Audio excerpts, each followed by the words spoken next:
Please,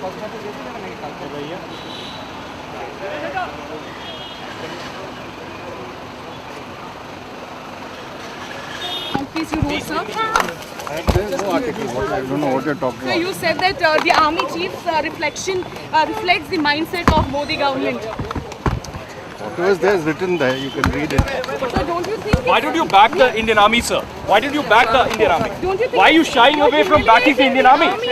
Why are you shying away from backing the Indian Army? Don't you We are think asking you're a simple humiliating question. the army, sir? You can ask me anything and I've written it in writing. So why are you denying? Why are you denying that you never written it, sir? Why are you denying that you never There's no, written it? there's editorial. Party editorial is a party stand. But why don't you Why are stand you behind the standing Indian by- Army, sir? Why are you shying away?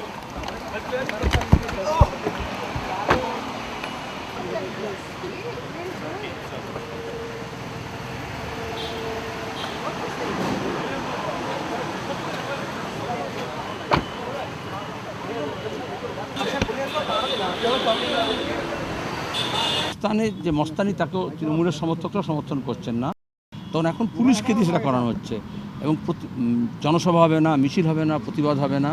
Police যে বর্বর আক্রমণ করেছে তাতে অসংখ্য কয়েক হাজার তো injured হয়েছিল, আঘাতপ্রাপ্ত হয়েছিল, তার মধ্যে সিরিয়াস অনেকে ছিল। তার মধ্যে বাবলু বোস মারা যাওয়ার সঙ্গে সঙ্গে আমরা দেখলাম যে কলকাতা পুলিশ কখনো হয়নি, তারা স্টেটমেন্ট করলেন আগে। কারণ মৃত্যু হলে তো মিউনিসিপ্যালিটি বা পুরসভা দেয় ডেথ সার্টিফিকেট। এই কবে থেকে আবার মমতা ব্যানার্জি এমন পুলিশ স্টেট করেছে যে সব কিছুতেই পুলিশ থাকবে এবং পুলিশ ধরাহস্তে সার্টিফিকেট দিচ্ছে। পুরো তৃণমূলের বয়ান এটা। কলকাতা কমিশনারের যে পদ তার অমর্যাদা করেছেন, শুধু কলকাতা পুলিশের নয়। এবং তিনি এই ইস্যুতে নিজের মিথ্যা বয়ান করেছেন। আমরা বলেছিলাম পোস্টমর্টম হোক এবং পোস্টমর্টম রিপোর্ট বেরোক। পোস্টমর্টম রিপোর্ট করতে চাইনি, পোস্টমর্টম করতে চাইনি, প্রত্যেকটা পদে লড়তে হয়েছে। এবং কলকাতা হাইকোর্ট আজকে আমরা সেখানে আবেদন করা ছিল কালকেই, কলকাতা হাইকোর্ট আজকে নির্দেশ দিয়েছে পোস্টমর্টমের রিপোর্ট দেওয়ার জন্য।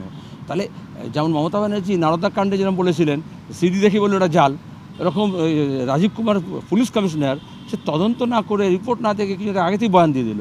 যতজন মারা যায় ততবার কি বয়ান দেয় নাকি? এখানে হচ্ছে যে ওই ঠাকুর ঘরে কেড়ে আমি তো কলা খাইনি, এটা সারদার সময় মমতা করেছিলেন, নওদার সময় করেছিলেন এবং নবান্নর সময় দেখলাম কলকাতা পুলিশ কমিশনার তাই করেছেন। উনি আইপিএস অফিসার নয়, উনি টিএমসির কাডার হিসেবে এই বিবৃতিটা দিয়েছিলেন।